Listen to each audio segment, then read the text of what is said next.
कि पंडित जी आपका धर्म तो अच्छा है, आपके धर्म में पुनर्जन्म लिखा हुआ है, मैं तो मुसलमान हूँ, मेरे धर्म में पुनर्जन्म नहीं है, आप फिर पैदा होंगे और इस देश की आज़ादी के आंदोलन के लिए अंग्रेजों से फिर लड़ेंगे।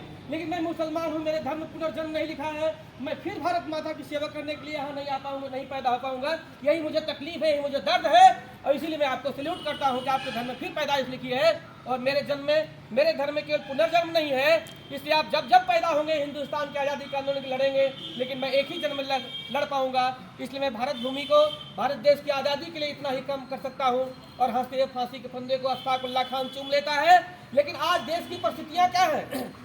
आज इस देश के मुसलमानों को दोयम दर्जे का जो नागरिक बताया जा रहा है, उनको आतंकवादी, उनको इस देश से बाहर निकालने की बात की जा रही है। आप जाइए कभी इंडिया गेट, आप बच्चे इसलिए कह रहे हैं किसी के बहकावे में नहीं आना है, पढ़ना है इतिहास को। जाना इंडिया गेट दिल्ली के अंदर, 95,000 कैदियों को देखना, 95,000 उन शहीदों को देखा जो 1945 में, 1945 में द्वितीय विश्व युद्ध के दौरान जो लड़े थे देश के सैनिक, उसमें 95,000 सैनिकों में 80,000 से ज्यादा मुसलमान हैं। इसलिए मैं आपको कह रहा हूँ कि यहाँ मुसलमान का भी नाम दर्ज है, यहाँ पे ब्राह्मण का भी नाम दर्ज है, यहाँ पे ठाकुर का भी नाम दर्ज है, यहाँ दलित भी है, यहाँ मुस्लिम भी है।